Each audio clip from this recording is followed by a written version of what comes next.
Monsieur, bonjour et bienvenue à cette autre édition du Droit d'agir sur Carrefour Télévision. Nous sommes ravis de vous retrouver, chers téléspectateurs. Aujourd'hui, nous parlerons de la diaspora et surtout de leurs investissements en Afrique.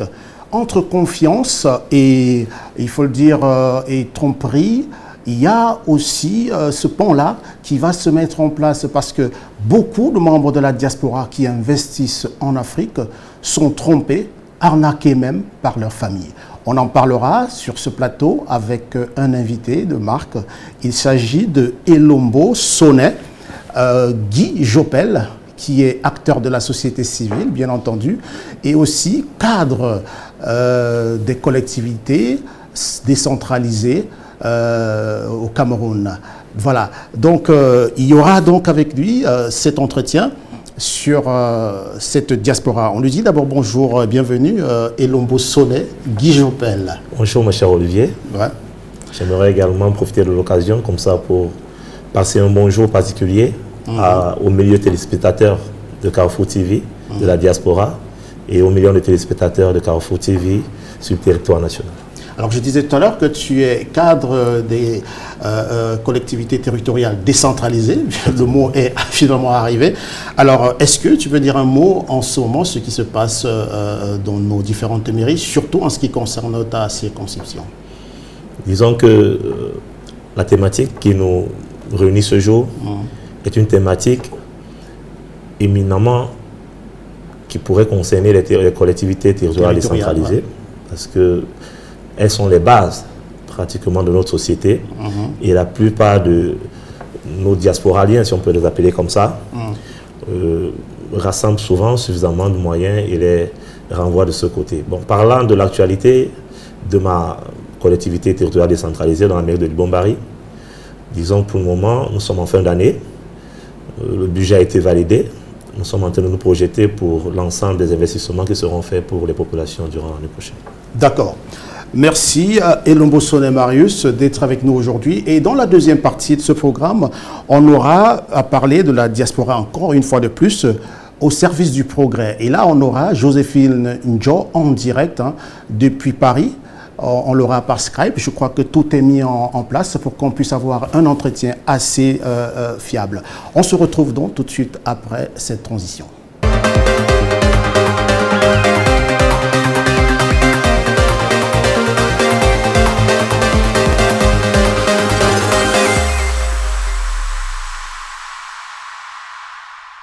Une fois de plus, bienvenue. Alors, je le disais à l'entrée de cette émission, beaucoup de membres de la diaspora investissent en Afrique, veulent investir, mais parfois sont arnaqués par leur famille.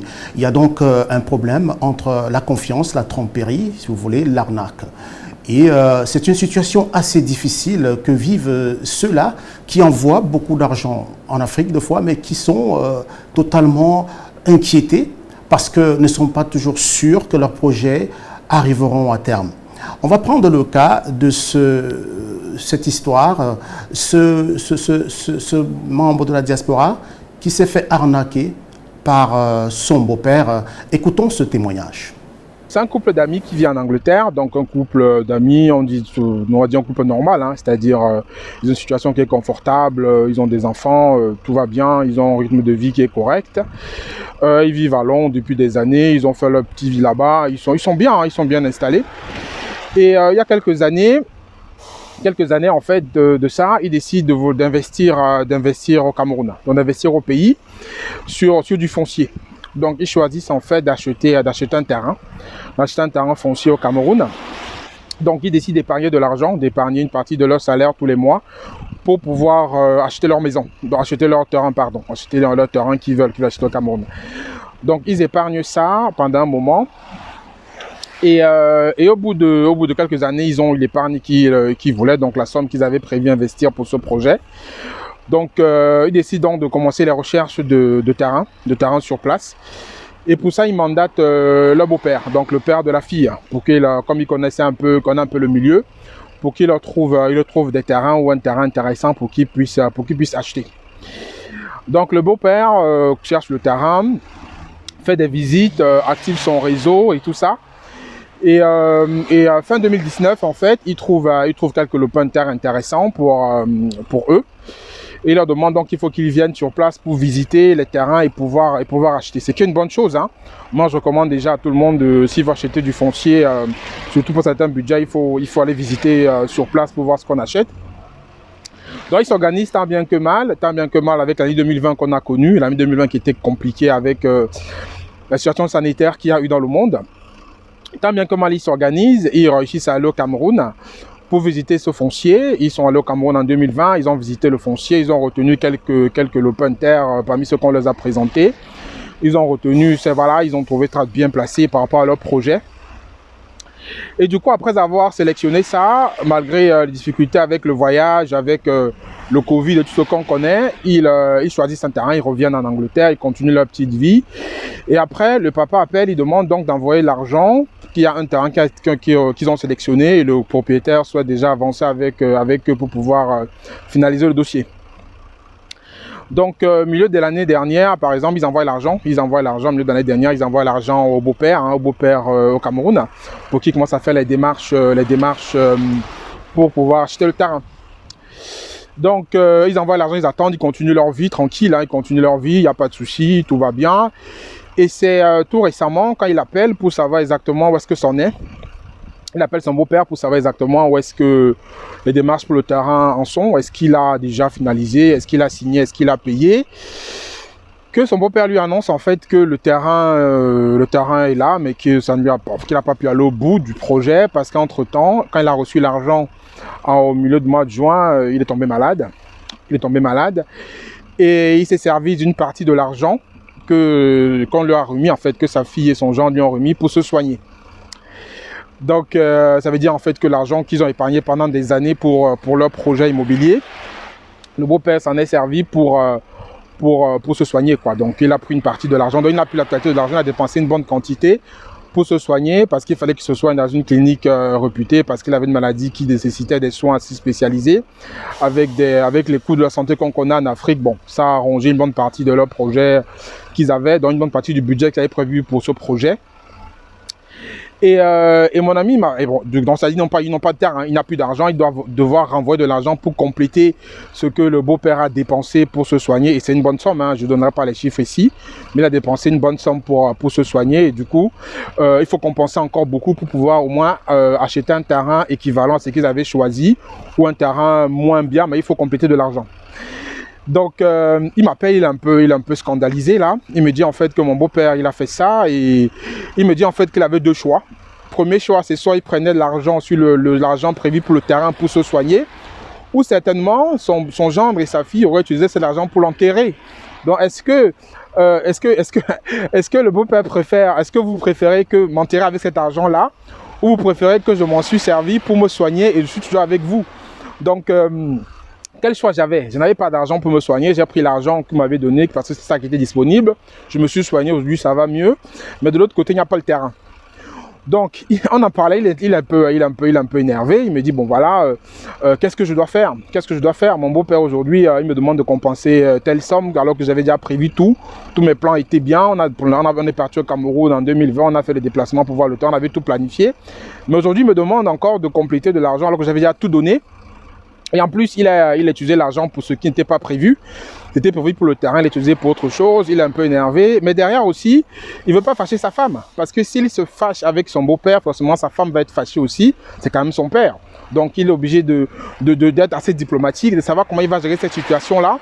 Donc, il est un peu dans une situation un peu compliquée. Donc, il me dit, voilà, je ne peux pas gronder mon beau-père parce que il a fait ce qu'il avait à faire, il a pris l'argent qu'il a donné pour autre chose et je peux pas fâcher ma femme parce que c'est son père, donc et j'ai pas de sous tout de suite pour faire le projet. Nous avons prévu ce projet avec cet argent là. J'aurais souhaité qu'il m'en parle quand il était malade pour que je puisse trouver une solution et peut-être faire peut-être un envoi d'argent pour le soigner. Je sais pas, j'aurais peut-être pu trouver une autre solution, mais je n'aurais pas souhaité qu'il utilise l'argent que j'ai envoyé pour le terrain pour se soigner, pour sa santé. Mais d'un autre côté, il comprend aussi parce que s'il ne se soignait pas, le beau-père décédait, il allait utiliser l'argent aussi pour faire ses obsèques. Donc il est un peu dans une situation un peu ambiguë. Il peut pas engueuler son beau-père, il peut pas se fâcher avec sa femme, il sait pas exactement ce qu'il doit faire. Et cette situation, en fait, je pense qu'il arrive souvent à beaucoup de personnes ici dans la diaspora qui font des projets, qui envoient de l'argent pour un projet précis, l'argent est utilisé à d'autres fins. Donc moi, je voulais partager cette histoire avec vous et vous demander, vous à sa place, qu'est-ce que vous ferez? Est-ce que vous allez demander à votre beau-père de se débrouiller pour compenser l'argent qu'il a dépensé pour se soigner? Est-ce que vous allez mettre en suspens votre projet de terrain et essayer de compléter plus tard et acheter ce terrain? Est-ce que vous allez en parler à votre femme ou pour la question du CBI, voilà, peut-être trouver une solution ensemble? Je ne sais pas. Qu'est-ce que vous allez faire? Donc c'est une histoire en fait qui est une histoire... je pense qu'il arrive à beaucoup de personnes, qui est assez fréquente. Alors, chers téléspectateurs, vous avez bien suivi cette histoire. Monsieur Lombo, qui est sur ce plateau, vous parliez tout à l'heure des collectivités territoriales décentralisées et vous disiez d'ailleurs que c'est un problème qui se vit au sein des populations régulièrement. D'après vous, pourquoi les membres de la diaspora préfèrent-ils parfois confier des projets d'investissement aux membres de leur famille plutôt qu'à des experts en la matière? Vous savez, mon cher Olivier, l'histoire que nous venons d'entendre, de regarder, le témoignage que nous venons de suivre, est symptomatique de nombreux autres cas. C'est pour ça que je vous disais tout à l'heure que c'est des cas qui se vivent et nous sommes très souvent choqués de savoir que ce genre de choses arrive aux personnes avec lesquelles on entretient des liens assez familiers, des liens assez forts. Mais il y a plusieurs raisons qui peuvent expliquer le choix préférentiel des personnes vivant dans la diaspora de plutôt solliciter des services ou bien d'envoyer de l'argent à leur famille, à belle famille, pour la réalisation des projets chez nous, localement. Il y a déjà ce lien fort tel que je le disais tantôt, ce lien de famille, ce lien inné. C'est un petit frère, c'est une petite sœur, c'est une mère, c'est un père. Et naturellement, par réflexe, on a tendance à avoir plus confiance à nos proches.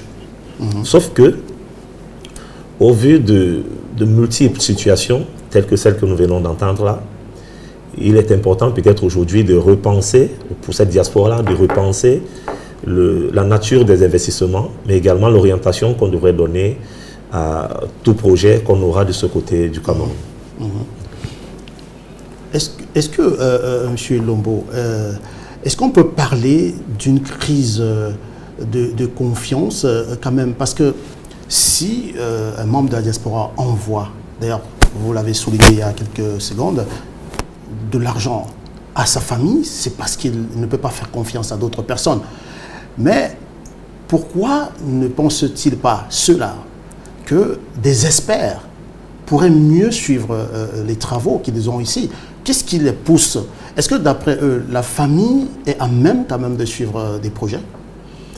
Ce qui est même d'ailleurs paradoxal, mon cher Olivier, parce que normalement, compte tenu de l'environnement dans lequel, le contexte dans lequel ils évoluent, qui est peut-être parfois en Europe, les États-Unis, où la plupart du temps, les personnes sont plutôt objectives dans la façon d'investir et de dépenser leur argent.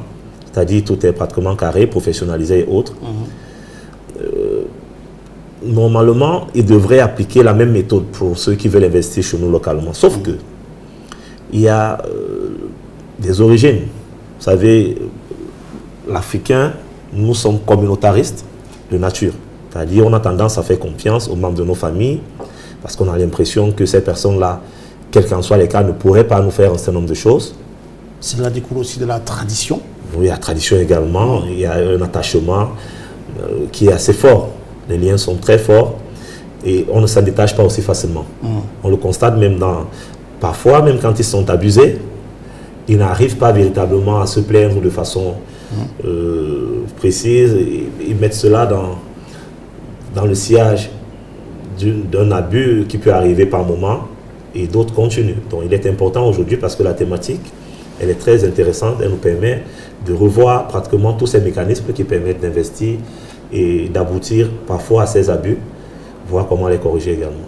Est-ce qu'il y a un risque lorsque vous êtes africain qui vivait en France, par exemple, et là je m'adresse à ceux de la diaspora aussi, il y a un risque, si vous n'envoyez pas l'argent à la famille, est-ce qu'il y a des malédictions? Est-ce qu'il y a, vous aurez des problèmes avec la tradition parce que vous n'avez pas respecté un certain nombre de choses?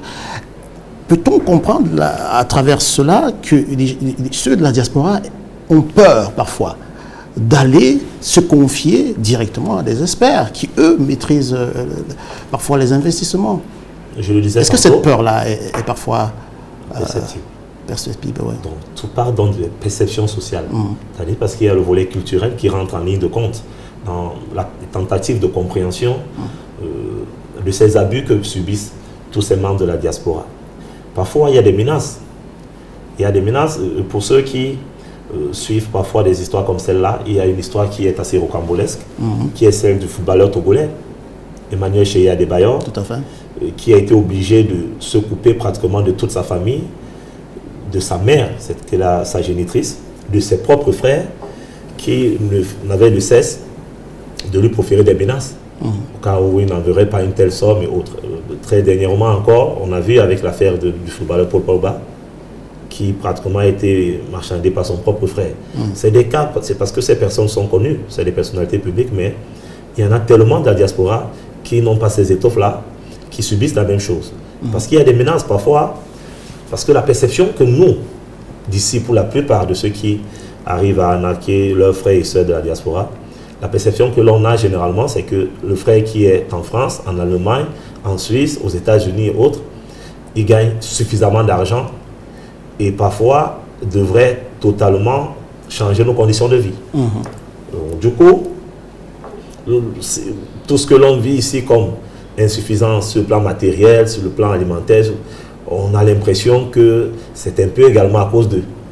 C'est à cause d'eux si j'arrive pas à manger, à m'habiller convenablement, si j'arrive pas à me construire, à faire tout un tas de choses. Donc la perception que l'on a de ces personnes qui sont en la diaspora, déjà elle est mauvaise, elle est biaisée à la base. Parce que ces personnes également travaillent dignement, elles travaillent même durement, parfois comparé à ceux qui sont restés au pays.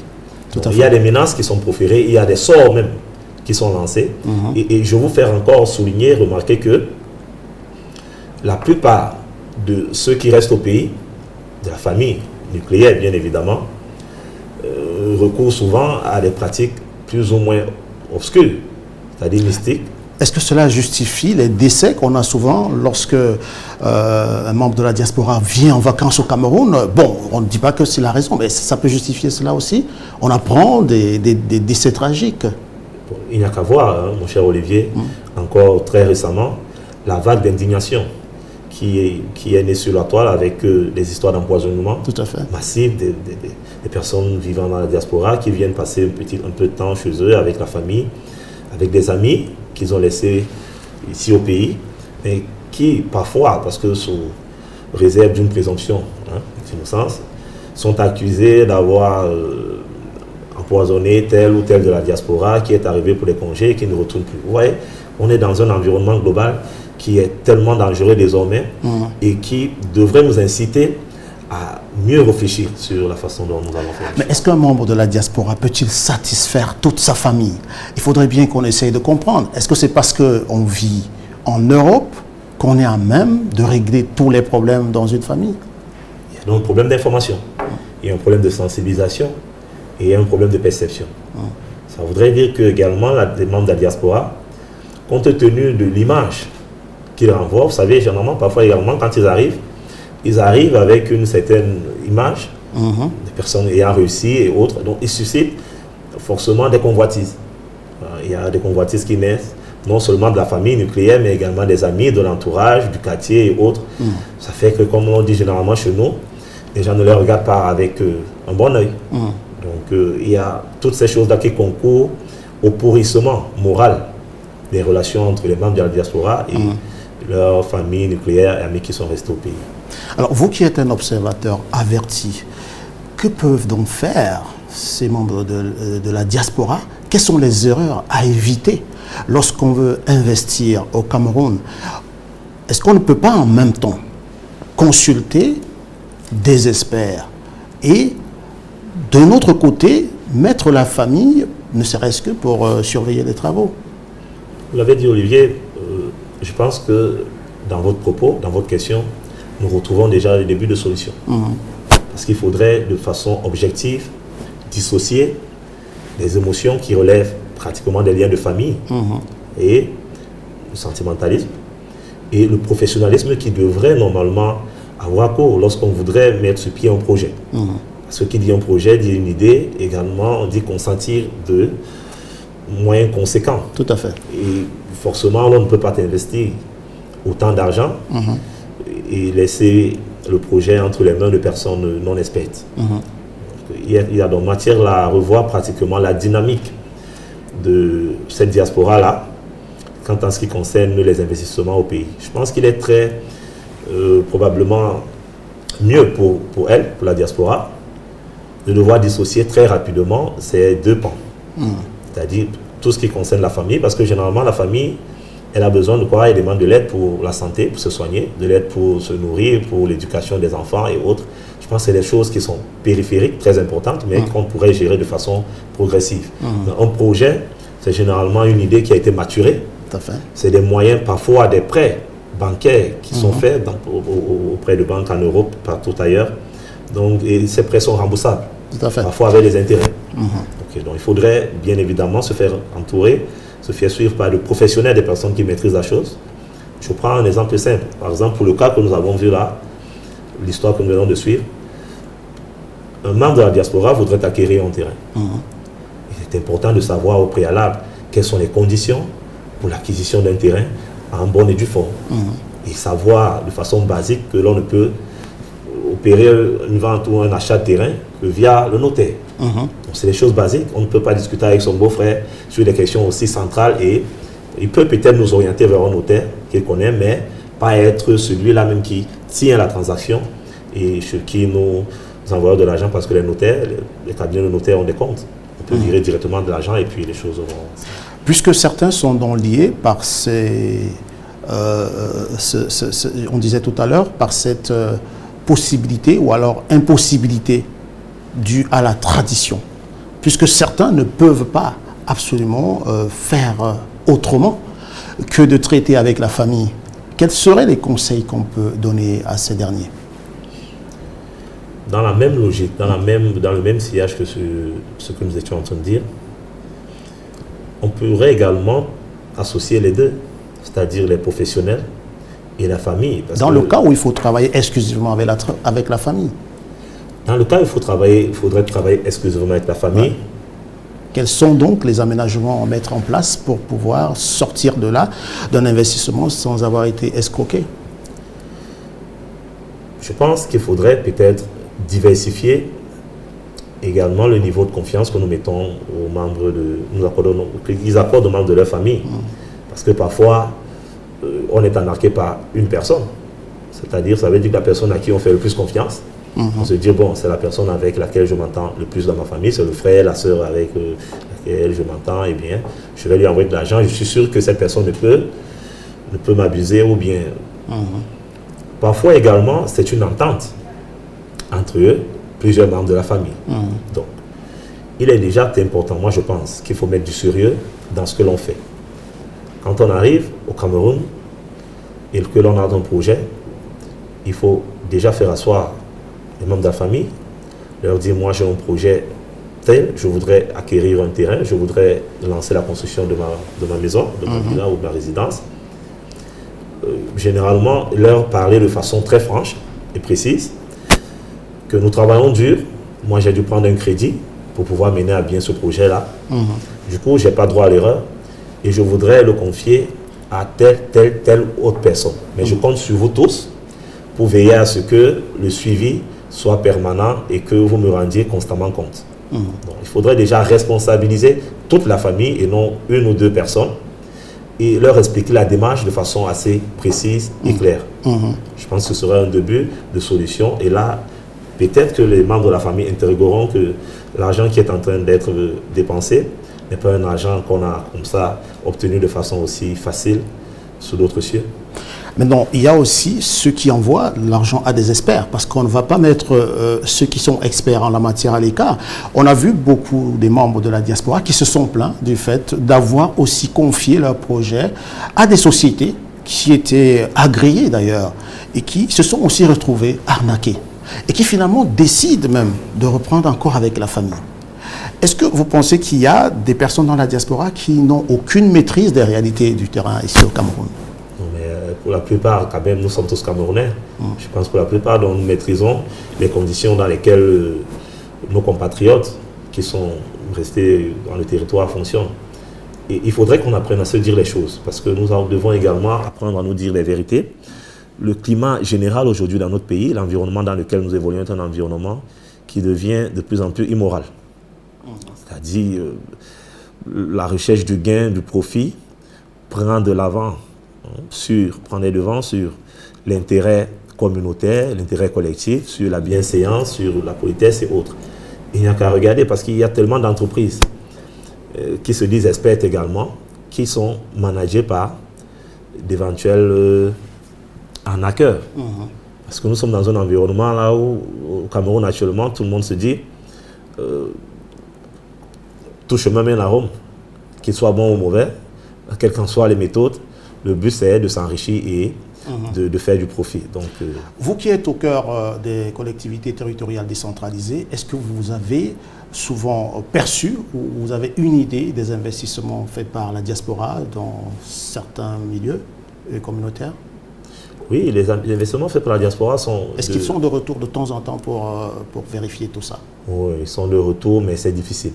C'est difficile parce que revenir au pays avec le programme de travail qu'ils ont et autres, c'est pas évident. Mais dans les collectivités territoriales, les mairies, plus précisément, on a souvent des retours. On a des membres de la diaspora qui nous contactent pour nous dire, OK, moi j'ai un projet comme ça au Cameroun, dans telle zone, je voudrais construire, mais on m'a demandé de me rapprocher de votre mairie pour que vous puissiez nous dire si la zone dans laquelle je voudrais construire, elle est constructible. Si vous puissiez nous dire si, selon le plan d'occupation des sols que vous avez au niveau de la commune, si cette zone-là, on peut acquérir un terrain et qu'il n'y ait pas c'est pas un terrain de l'État et autres. Donc, il y a quand même ceux qui font cet effort-là de revenir et de prendre la bonne information avant d'investir autant d'argent. Mais toujours est-il que, malgré de nombreuses déceptions, il y a toujours une forte tendance, il y a un lien fort qui est maintenu entre ces personnes de la diaspora et non seulement les membres de la famille, mais également le pays. Parce que nous sommes très amoureux de notre pays, nous l'aimons. Mais malheureusement, l'environnement global aujourd'hui fait que de plus en plus, il y a une crise de confiance. Il y a une perte totale de confiance. Et je pense que la solution également, c'est les CTD, c'est les administrations, parce qu'elles ont également pour but de sensibiliser, d'éduquer et de donner la bonne information, de renseigner le potentiel investisseur sur les bonnes méthodes à avoir ou bien les démarches à suivre.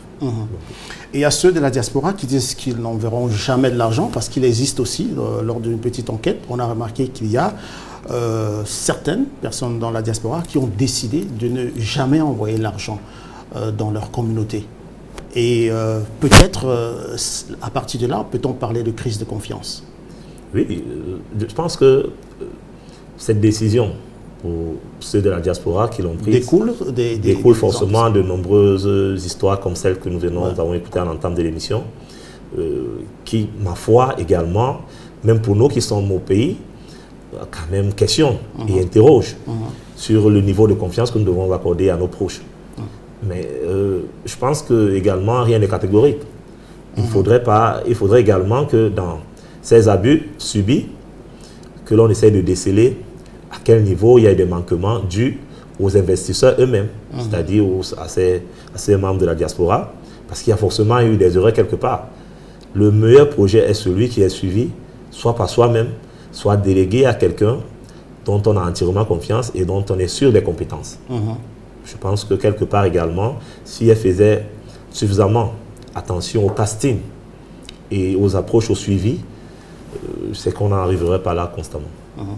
Lorsqu'on investit au pays, lorsqu'on envoie de l'argent et qu'on fait confiance aux membres de sa famille, quels sont les signes avant-coureurs, quels sont les signaux même, j'ai envie de dire, qui peuvent alerter ces membres de la diaspora afin qu'ils se disent quelque chose ne marche pas.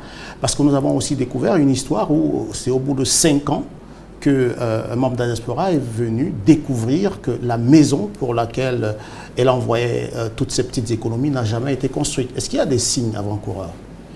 Forcément, il y a des signes avant-coureurs parce que, comme je le disais tantôt, il faudrait que les membres de la diaspora apprennent à mettre du sérieux dans ce qu'ils font.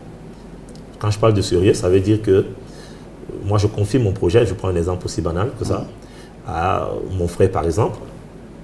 Je devrais m'assurer qu'à chaque fois j'ai un retour de papier et donc la documentation nécessaire qui me permette de savoir que si aujourd'hui on devait être à tel niveau du chantier par exemple, on a eu à acheter 10 sacs de ciment, 15 barres de fer et autres, avoir des factures constamment. Mais sauf que ça ne garantit pas toujours. Tout ça ne garantit pas. Parce qu'au Cameroun, on peut également fabriquer des factures, on peut fabriquer des trucs, on peut prendre des photos et envoyer. C'est pour ça qu'il est important de diversifier donc le niveau de confiance que l'on met aux acteurs. C'est-à-dire, non seulement responsabiliser les membres de la famille, donc les proches, responsabiliser quelques amis parfois pour faire le suivi, responsabiliser même ceux qui travaillent sur le chantier. C'est-à-dire avoir plusieurs axes informationnels sur lesquels on s'appuie pour se rassurer que l'information qui m'est transmise par la personne qui est en charge de façon principale est la bonne et que le niveau d'avancement ou le niveau d'évolution des choses est celle qui m'est présentée fiablement. Mais toujours se rassurer également d'avoir la documentation en retour parce qu'elle est importante quelquefois. Tout à fait. Et peut-on parler aussi des plateformes digitales qui peuvent apporter un certain nombre de solutions à ces membres de la diaspora via certaines plateformes, comme je le disais il y a quelques instants.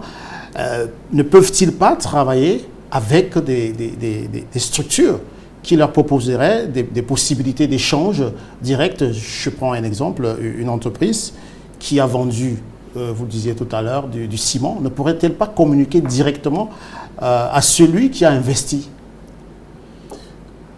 On devrait normalement migrer progressivement vers ce type de collaboration ou de partenariat.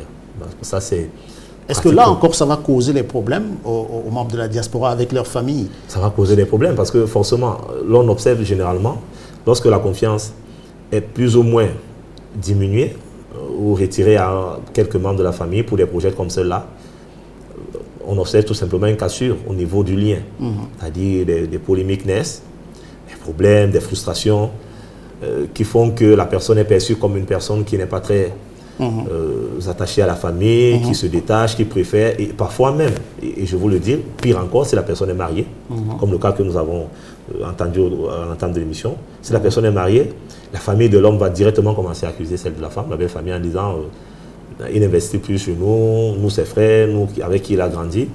Il se retourne maintenant parce que la femme a totalement pris sa tête, il se retourne maintenant vers la belle famille. Vous voyez, on a des situations comme ça qui font que quel qu'en soit le choix qui est fait par l'investisseur de la diaspora, il y aura toujours des frustrations. Alors, ce qu'il faut parfois faire également, parce qu'il y en a également qui commencent à développer des choses de façon autre.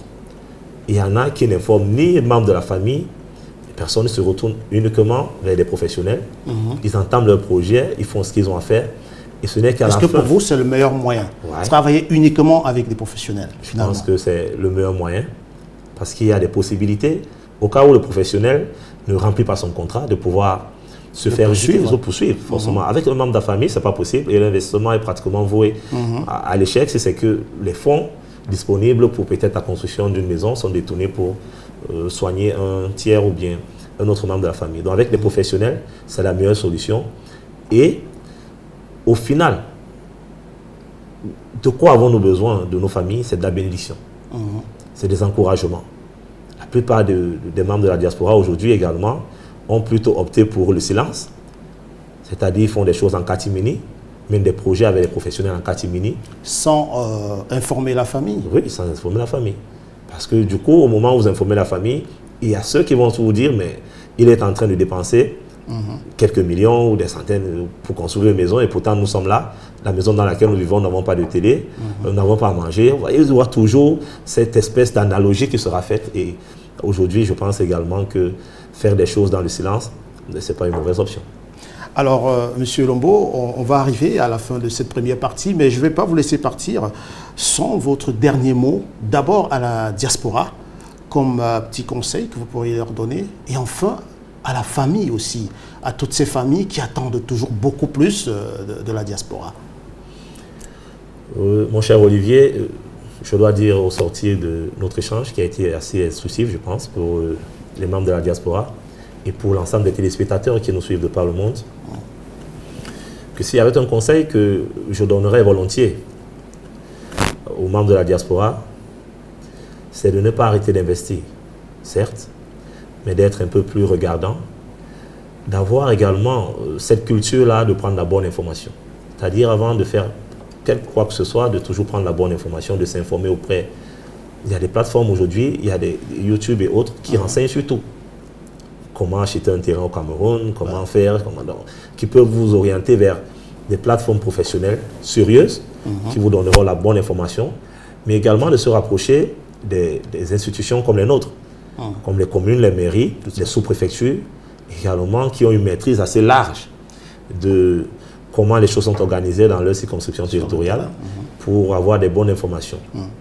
Bon, en outre, concernant les familles, je dois dire qu'il faudrait également pratiquement sensibiliser nos différents frères et sœurs restés au pays sur le fait que tous ces membres de la diaspora ne ramassent pas de l'argent.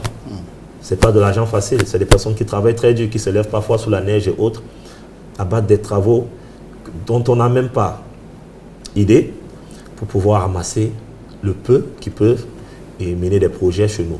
Et ces projets-là nous aident, pas simplement au niveau de la famille, mais aident également à rehausser l'image de notre pays. Donc, de grâce, il faudrait que nous apprenions à comprendre que nous devons également nous battre. Nous ne devons pas tout attendre de ceux qui sont sortis parce que être en France ou en Allemagne ne vous confère pas un titre de multimilliardaire ou de millionnaire. C'est-à-dire qu'on devrait prendre compte également du fait que ces frères et sœurs ont des familles, des enfants et autres, dont ils doivent également assurer l'avenir au travers des investissements localement parlant. Donc il est important de créer une synergie, mais une synergie instructive qui permette à chacun de comprendre le rôle qu'il devrait jouer dans cette chaîne de valeur qui est l'investissement de la diaspora chez nous. Merci beaucoup, M. Elombo, Guy Jopel, d'avoir répondu à nos questions lors de cette première partie de ce programme aujourd'hui. Nous avons parlé de cette crise de confiance sur les investissements que les membres de la diaspora effectuent. Dans notre pays, on voit beaucoup de tromperies, beaucoup d'arnaques effectuées par les familles. Et vous l'avez suivi tout à l'heure, il faut être sérieux, que ce soit du côté de la diaspora, prendre des informations à la source avant d'investir. Et les familles aussi doivent comprendre que ceux qui sont à la diaspora, comme l'a dit notre invité, ne ramassent pas de l'argent. Alors, c'était un plaisir, Monsieur Lombo. On espère vous retrouver très prochainement dans d'autres éditions. Vous êtes d'ailleurs déjà un de nos consultants. Merci d'avoir accepté. Merci beaucoup, mon cher Olivier. Et à très bientôt. À très bientôt. Merci. Chers téléspectateurs, avant de prendre la deuxième partie de ce programme aujourd'hui, on va d'abord aller sur cette transition.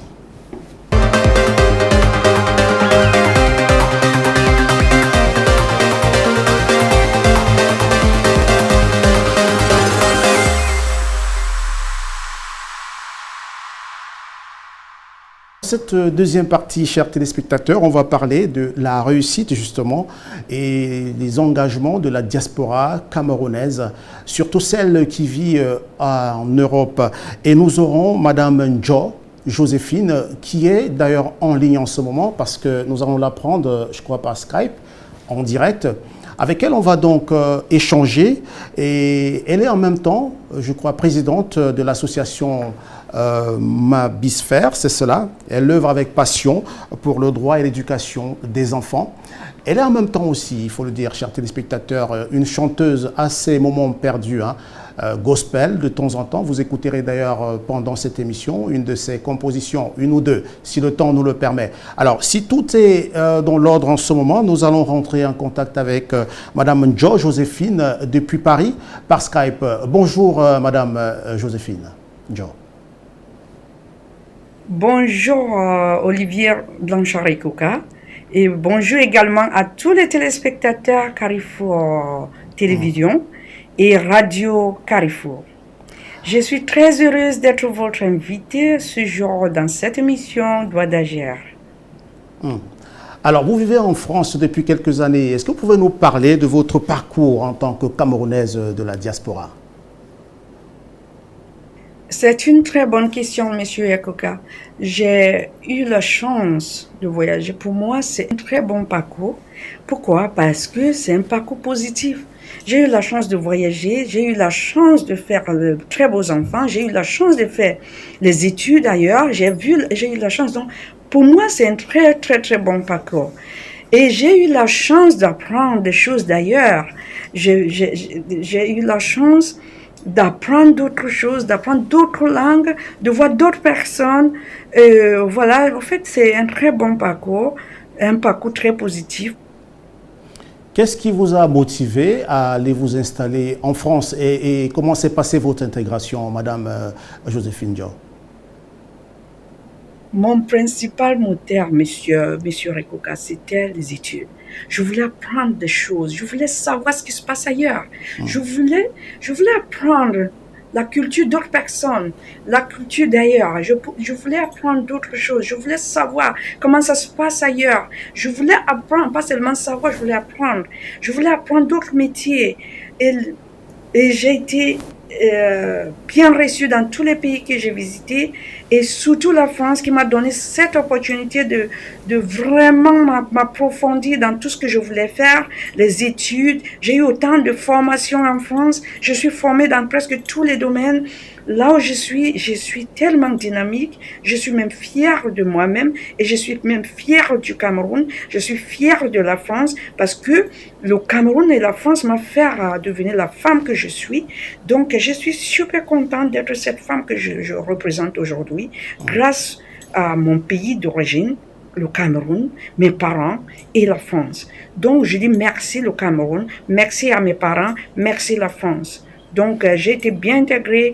Puis, le fait que j'ai même eu des enfants ici, je pense que ça peut dire tout, parce que j'ai des enfants ici. Donc, mon deuxième pays, c'est la France. Donc, voilà. Vous êtes en même temps présidente de l'association Mabisphère, hein, que vous dirigez depuis Paris. Quel est l'objectif, ou alors quels sont les objectifs de cette association, de cette organisation? L'objectif principal, c'est de venir en aide. Au fait, c'est de donner un coup de main à des enfants qui n'ont pas cette possibilité. Et les enfants qui n'ont pas cette possibilité, ça peut être les orphelines, les orphelins, des enfants très très pauvres. Au fait, ça dépend. Ça dépend de la classe de la vie cet enfant se trouve.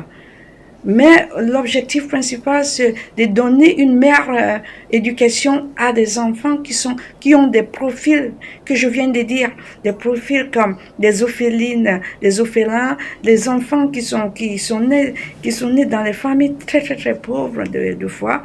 Donc voilà, l'objectif principal, c'est de donner l'éducation à ce genre d'enfants, à des enfants comme ça. Donc voilà. Alors, votre association a-t-elle un rôle particulier à jouer dans la lutte pour le droit à l'éducation? Vous parlez d'éducation, pour le droit à l'éducation des enfants, notamment au-delà du Cameroun en Afrique, et même peut-être de l'autre côté à la diaspora. Monsieur Kouka, le rôle de notre association par rapport à la lutte au droit de l'éducation des enfants, c'est aussi simple. Notre association est là pour le bien-être, pour faire évaluer, pour faire valoir l'éducation, une bonne éducation aux enfants, de donner la chance à tout profil des enfants d'en profiter, de faire les meilleures études, de faire la meilleure éducation, de fréquenter dans les écoles modestes et d'avoir le minimum. Donc, notre lutte, notre rôle en tant qu'association par rapport à cette lutte pour le droit de l'éducation aux enfants, c'est déjà ça. Le fait que nous sommes là pour regarder, nous avons vraiment ciblé les enfants. Parce que les recrutements sont basés par rapport à tout cela. Il faut regarder quel type, quel profil, c'est une orpheline, c'est un orphelin, si c'est oui, et quel profil, est-ce que c'est une famille aisée, c'est une famille modeste, c'est une famille normale, c'est une famille très pauvre, toutes ces choses on regarde. Et si c'est des enfants, en fait des autres enfants, on regarde d'autres. En fait, ça dépend du profil. Donc, nous sommes là pour les enfants défavorisés, c'est-à-dire parce que tu peux avoir tes deux parents, mais tes parents sont tellement pauvres qu'ils ne peuvent pas le faire. Ils ne peuvent pas t'envoyer à l'école, même s'ils peuvent t'envoyer à l'école, mais peut-être ils ne pourraient pas continuer plus tard parce que ça peut aussi être que peut-être vous avez envoyé un enfant à l'école et cet enfant arrive à l'école par malchance ou par chance, elle tombe enceinte et cet enfant a abandonné et donc c'est des choses comme ça que nous ne voulons pas. Nous ne voulons pas. Notre rôle, c'est de venir en aide. Il faut souligner que Mme Njo Joséphine est de culture anglophone et se débrouille très bien en français. Et nous apprécions d'ailleurs votre façon de parler français. Quels sont les défis que vous rencontrez, Mme Njo, en tant que présidente de cette association, surtout dans des causes humanitaires? Notre seul défi, Olivier, c'est le financement. Nous avons vraiment des problèmes, des soucis de financement. Parce que, au fait, nous n'arrivons pas à trouver des partenaires, des associés, des gens qui sont prêts à donner un coup de main par rapport à nos enfants. Donc ça, c'est un vrai problème parce que c'est un vrai souci, parce que c'est moi et mes collègues, on fait tout ce qu'on peut. Mais nous allons pas arrêter, nous allons continuer parce que le bon Dieu, il est là pour nous aider, il va nous guider et je suis sûre qu'avec votre intervention également, nous aurons quand même des partenaires, des associés qui vont venir nous donner un coup de main. Nous mettons à leur disposition également des propositions comme si quelqu'un, parce que nous avons notre en tête, nous voulons des gens qui peuvent travailler en partenariat avec nous, comme ça nous pourrons avoir un peu de sous pour financer l'association d'éducation de ces enfants que nous avons choisi pour l'instant. Donc si mon message passe, nous cherchons de partenaires, des gens qui peuvent, nous avons l'en tête, donc quelqu'un qui souhaite faire quelque chose mais qui n'a pas vraiment une en tête, qui a vraiment besoin de quelque chose comme ça, il peut faire partenariat avec nous, tout sera écrit, c'est des choses qui seront écrites avec un contrat, ils pourront faire les affaires avec nous. Et cette personne, il aura notre en tête et il aura un petit pourcentage. Nous aussi, on va gagner par rapport à nos enfants. Parce que nous n'arrivons pas à trouver le financement. On parlera de ça une autre fois, Madame Joséphine Njo. Je voudrais savoir, vous qui êtes là-bas en France, les communautés camerounaises et africaines qui sont installées là-bas ont aussi des enfants. Est-ce qu'il y a des difficultés pour l'éducation de ces enfants en France ou dans d'autres pays en Europe là-bas? Je pense personnellement que les communautés camerounaises et africaines en France et en Europe virent l'éducation de leurs enfants dans le sens très positif. Je vais m'expliquer. Pourquoi je dis ça? C'est très positif parce que tous les enfants nés en France ou bien d'ailleurs en Europe ont la chance d'être nés d'ailleurs ici et ils ont la chance d'aller à l'école sans un centime. C'est vrai, il y a des obligations par rapport à quand les enfants vont à l'école, le sport et tout, qui sont payants et tout. Mais aucun enfant ne reste pas à la maison en France parce que ses parents n'ont pas l'argent pour l'envoyer à l'école. Donc, ces enfants, les Africains qui sont en France et en Europe d'ailleurs, ont la chance s'ils ont la chance de faire même des enfants ici, je pense que ces enfants doivent vraiment en profiter de faire les études parce que ici, l'éducation, c'est comme si c'est une obligation et c'est gratuite. Donc, pour moi, c'est un bilan très positif par rapport à les Africains qui sont ici et l'éducation de leurs enfants. Et en plus de cela, ils ont la possibilité de trouver un emploi plus tard, même si ce n'est pas à leur domaine, mais ils ont la possibilité de trouver un emploi. Donc, c'est déjà très positif. La seule chose, si je ose dire, c'est l'éducation culturelle qui n'est pas au top parce que on n'est pas en Afrique, donc on est obligé d'une manière ou d'une autre que l'enfant copie ce qui se passe ici, même quand on fait autant d'efforts. Mais je pense que c'est un bilan très positif, malgré la culture qui est mise à côté. Mais je pense qu'on fait les enfants pour que les enfants deviennent des gens demain, pour que les enfants arrivent à trouver un emploi demain. Donc si déjà ça, si l'éducation donne l'emploi, ça donne quelque chose de... Je suis obligé de vous relancer sur cette question, Madame Joséphine. N'y a-t-il donc pas d'obstacle? Tout est planifié. Est-ce à dire que l'on a toutes les possibilités pour les enfants là-bas sans le moindre souci? Je ne vais pas mentir, obstacle pour les enfants africains. Non, je ne pense pas. Il n'y a pas des obstacles pour l'éducation des enfants ici, au contraire.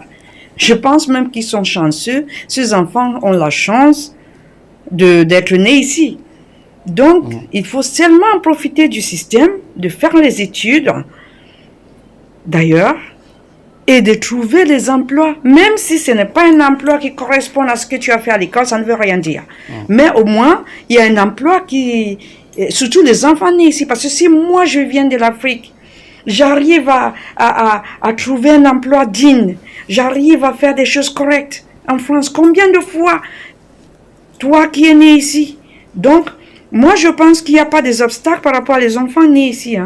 Je n'ai pas vu aucun enfant, de toute façon je n'ai pas vécu ça, donc je n'ai pas entendu parler, sauf que peut-être c'est l'enfant même qui est paresseux, qui n'a pas envie de travailler, et voilà. Mais un obstacle vraiment par rapport à la diaspora africaine, mais ici non, je ne pense pas. Il n'y a pas des obstacles par rapport à l'éducation, non.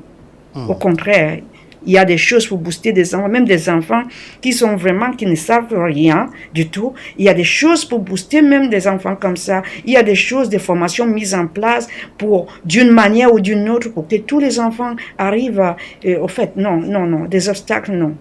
Ok. Non, je ne pense pas. Je ne pense pas. Alors, parlons maintenant de l'immigration clandestine, Madame Joséphine Diop.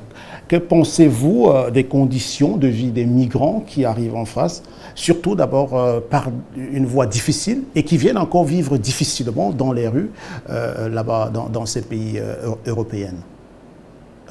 Je vais être franche avec vous. Je ne suis pas favorable à l'immigration clandestine. Pourquoi? Parce que c'est trop de risques, surtout pour ceux qui prennent la route. Si vous prenez un avion, ça c'est autre chose. Vous prenez un bateau, c'est autre chose. Mais prenez la route, la mer, vous risquez toute votre vie pour rien.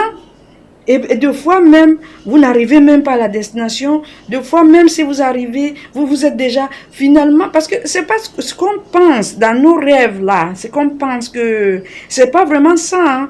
Parce que si tu n'arrives pas à le faire là-bas au Cameroun, tu ne feras pas ça ici. Donc, il faut mettre ça dans la tête que on peut réussir partout. Mais maintenant, si on a un peu beaucoup, on peut aller voir ailleurs. Parce que moi, je travaillais au Cameroun. J'étais déjà cadre au Cameroun. Je travaillais à l'Antique Beach Hotel à Limbe. Et j'étais cadre là-bas. Donc, j'avais la possibilité d'aller en vacances. Et je suis partie en vacances. Donc, je pouvais me permettre, mais moi je ne vois pas, si tu n'as pas grand chose, tu vas quitter le pays coûte que coûte parce que tu veux arriver ici. Non, je ne suis pas favorable parce que c'est trop de souffrance et ça fait vraiment de la peine et au fait c'est très mal. Quand je vois même ça sur les réseaux sociaux et tout, ça me fait tellement mal. Et quand je vois aussi ceux qui arrivent dans les conditions indignes là, franchement, c'est du n'importe quoi. Franchement, je crois qu'il ne faut pas encourager ce genre de manière de voyager. Si on veut voyager, on prend l'avion correctement. Et pour moi-même, pas seulement prendre l'avion, il faut aller dans les normes. Pour que tu n'arrives pas là-bas, tu sois dans tous tes états. Il faut aller dans les normes. Ça va vous aider dans plusieurs choses. Il faut aller dans les normes. C'est très important. C'est très important. Voyager Et quel dans... conseil donneriez-vous aux jeunes Africains qui rêvent de traverser la mer pour aller chercher un avenir meilleur en Europe? Le conseil que je peux vraiment donner aux jeunes Africains, c'est de savoir que nous avons tout chez nous. Et de savoir que si on n'arrive pas à le faire chez nous, même ailleurs, nous ne pouvons pas. C'est vrai qu'il y a plusieurs personnes qui étaient paresseux pendant qu'ils étaient au pays, mais quand ils traversent les obligations sur le terrain, les obligent d'être les personnes qui deviennent plus tard. Mais ce que moi je conseille, sachez que nous avons tout chez nous. Et le fait que nous avons tout chez nous, nous pouvons tout faire chez nous. Je sais, certains d'entre vous vont dire, mais toi, tu avais déjà un boulot ici, pourquoi tu es parti? Je suis parti parce que je voulais aller explorer le monde. Je voulais voir ce qui se passe ailleurs, ce que je ne regrette même pas d'ailleurs, parce que j'ai appris. Mais s'il faut voyager, il faut d'abord avoir quelque chose chez nous. Parce que si tu as déjà quelque chose, tu auras une orientation. Moi, je travaillais au Cameroun. J'étais déjà cadre au Cameroun. À l'époque, malgré mon jeune âge à l'époque, j'étais déjà quelqu'un responsable chez nous. Donc, ailleurs, j'ai juste continué ce que j'ai appris chez nous. Et j'ai mis toutes mes valeurs, toutes mes qualités en valeur. Donc, sachons que nous pouvons le faire chez nous. Si on veut aller voir ailleurs, il faut d'abord qu'on ait quelque chose. Et pendant qu'on est déjà... Alors, parlons de la double nationalité, Madame Joséphine Dior, puisque nous courons après le temps. Quel est votre avis là-dessus? Est-ce que c'est un problème qui doit continuer à être débattu? Je suis favorable pour la double nationalité. Oui, je suis favorable pour la double nationalité. Et que pensez-vous des Africains de la diaspora, notamment les Camerounais, qui veulent conserver un lien fort avec leur famille tout en étant intégrés aussi de l'autre côté? On dit parfois que les gens veulent profiter, hein, je parle de manière assez simple, les gens veulent profiter des deux côtés. Qu'est-ce que vous en pensez? Oui, très bien même. Ils peuvent garder toujours des liens très forts avec les pays d'origine parce que la preuve c'est moi-même, parce que moi je viens au Cameroun 4 fois par année parce que j'ai des choses à faire là-bas. Et puis même avant que je n'avais pas vraiment grand chose, mais mon pays me manque toujours, ce n'est pas pareil. On a toujours envie de rester chez nous. Mais sauf que pour des raisons, des autres raisons économiques, famille, peut-être nous avons fondé des familles ici, on est obligé de rester là, mais notre pays est toujours très cher dans nos cœurs. Donc, selon moi, surtout moi, je suis toujours très fan du Cameroun. Je pense même d'ailleurs retourner très, très bientôt. Alors, donc, non, mon pays, c'est de l'or. En fait, c'est tout pour moi, mon pays. J'adore mon pays, le Cameroun, j'adore. J'aime également le pays d'accueil, mais j'adore mon pays. Je vous rappelle que Joséphine Dior est d'une culture anglophone, elle se débrouille très bien en français et cela nous va droit au cœur. Mais maintenant, avant de continuer, on aimerait bien savoir, parce que vous êtes également chanteuse, gospel, engagée, accomplie même, hein, comment la musique a-t-elle influencé votre engagement social et associatif? Mais avant de répondre à cette question, je préfère qu'on écoute un tout petit bout de cette chanson gospel.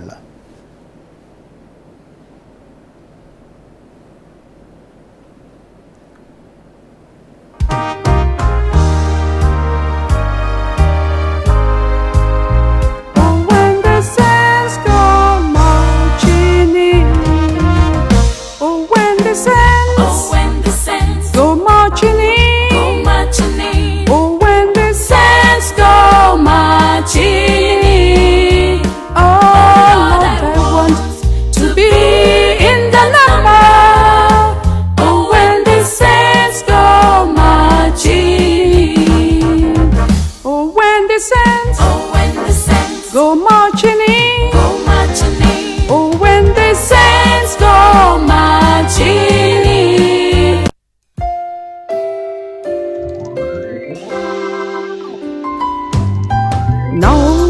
Nobody knows the trouble I have seen.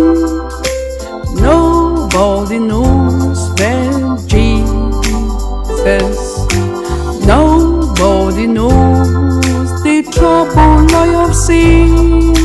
Glory, hallelujah.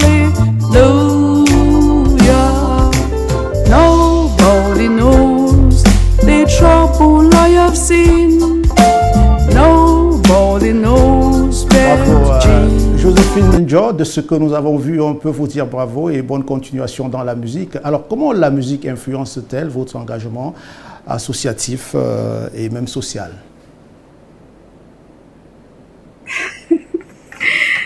Moi, vous savez, la musique, j'aime trop la musique. J'aime les chansons, j'aime la vie, bref. Et la vie, pour moi, la musique, pour moi, les chansons, pour moi, c'est la vie. Et ça, c'est depuis mon enfance. J'adore la musique, j'adore surtout la belle musique, les slow et tout. J'adore, j'aime trop. Et comment chanter affecte ma vie sociale? Le fait que moi-même, je suis quelqu'un plein de vie, je suis quelqu'un plein de vie, j'aime trop la vie, j'aime aussi la vivre et correctement. J'aime aussi bouger, j'aime des choses comme ça, j'aime danser, j'aime chanter. Donc, c'est ma vie sociale. Quand je viens même au pays, j'en profite pour aller danser un peu parce que ça me manque beaucoup ici. Et même étant ici en France, je fais en sorte que je suis toujours dans les milieux camerounais. Donc, comme ça, je ne perds pas le pédale. Donc, je suis très joyeuse. J'aime vivre la vie. Donc, voilà. Et par rapport à ma vie associative, oui, ça correspond. Ça a un lien également parce que la musique, c'est ma passion. Et ma vie associative aussi, au fait, la charité et tout ça, les actes humanitaires, au fait, c'est une partie de moi.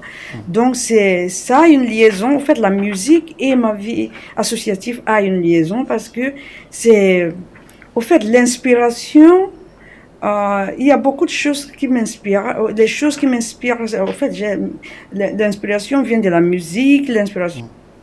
Comment est-ce que vous arrivez à combiner la musique, votre travail et les activités de votre association Mabisphère? Je pense que j'ai donné une partie de la réponse déjà, mais bon, la musique a une liaison avec ma vie associative parce que les deux sont mes passions. Depuis l'enfance, j'ai toujours aimé la musique et ça, l'inspiration vient de ma grand-mère qui s'appelait Ewoudou Joséphine. Et moi également, je m'appelle Ewoudou Joséphine. C'est vrai que mon papa a ajouté le nom de ma benne, donc je m'appelle ma benne Ewoudou Njonjo.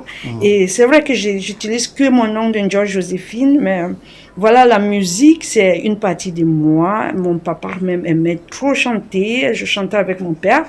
Et je chantais en Ndola Christo. Ma grand-mère m'amenait dans sa chorale. Ndola Christo, j'ai commencé à chanter là-bas quand j'avais 3 ans. Et je continue à l'école primaire, collège et tout et tout. Voilà, la musique, c'est moi. Et ma vie associative, ça correspond, ça a une liaison avec la musique parce que la musique, c'est ma passion. Ma vie associative, c'est ma passion parce que ce que je fais, j'ai eu l'inspiration par rapport à mon enfance, par rapport à ce que j'ai vécu. Voilà pourquoi j'ai décidé de créer la même chose, de créer une association, d'essayer de venir en aide pour les enfants qui se trouvent dans des situations que peut-être un jour je me suis retrouvée.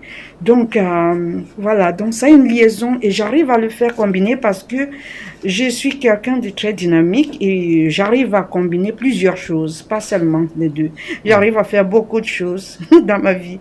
Donc Dieu m'a donné cette énergie et je lui dis merci pour tout. En matière de dynamisme, donc, je pense que j'ai répondu à la question la question qui est posée, Olivier. Oui, on va au pas de course. Il faut aussi rappeler que votre nom d'artiste, c'est Jess Njo. différemment comment on vous appelle souvent, Madame Joséphine. Maintenant, parlez-nous très rapidement de vos projets. Quels sont vos projets? Qu'est-ce que vous entendez réaliser dans les jours qui arrivent? Donc, vous parlez de la musique, mes réalisations et mes aspirations. En fait, oui, j'ai réalisé déjà 2 chansons. Je chantais déjà 2 chansons. Une chanson de Louis Armstrong, Nobody knows the trouble I have seen. Nobody knows the trouble I have seen. Que nous venons de voir, oui. Nobody knows but Jesus. Donc, j'ai chanté ça. Et je chantais aussi également When the Saints, when the Saints go marching in. Oh Lord, I want. Donc, c'est les 2 chansons qui ont été chantées déjà. Donc, c'est les 2 réalisations musicales. Donc, et le futur, mais bon, pour l'instant, j'ai pas envie de parler de... Oui, j'ai de projets par rapport à la musique dans le futur, mais je préfère garder ça pour moi-même pour l'instant, mais je reviendrai avec vous le moment venu. Donc, oui, j'ai 2 chansons déjà chantées au mois de novembre, début novembre. C'était le 2 novembre, donc ça vient juste de se faire. Et donc, attendez dans les prochains, peut-être mois, années, je ne sais pas. Les autres chansons vont sortir également. Mais pour l'instant, il n'y a que les 2 chansons. Mais il y a d'autres chansons qui sont dans les closets. Ça va sortir, mais pas tout de suite, mais avec le temps. Donc, voilà. Oui, j'ai des projets par rapport à cela. Oui. Et à travers la musique, quels sont les messages que vous souhaitez véhiculer, Jess Joe, puisqu'on vous appelle Jess Joe, dans la musique?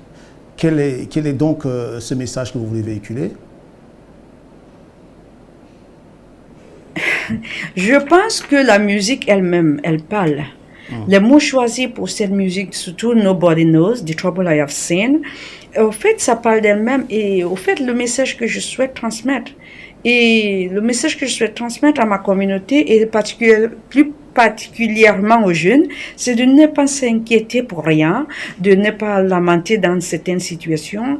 Il faut seulement confier son problème à Dieu parce que même si vous confiez ça à des êtres humains, personne ne va pas vous comprendre, les gens vont vous juger dans tous les sens. Et puis, ne lamentez pas, ça ne sert à rien, n'expliquez rien. Confiez tout à Dieu et laissez que les gens jugent comme ils veulent. Et la deuxième chanson, comme When the Saints Go Marching In, moi, au fait, le message que je souhaite transmettre à ma communauté, c'est que moi, ce qui m'importe, c'est que je sois parmi les saints quand au fait, le moment va arriver pour aller au ciel.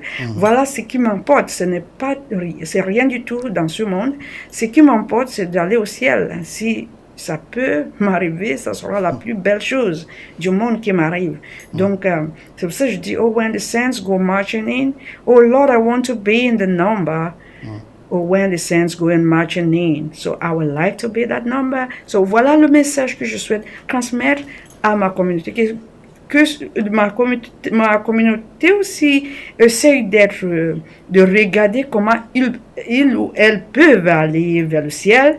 Et les jeunes, mettez vos cœurs, vos idées, tout ce que vous faites dans les mains de Dieu et faire le bon, faire le bien, faire tout ce qu'il faut dans le monde pour que demain vous envisagez le ciel.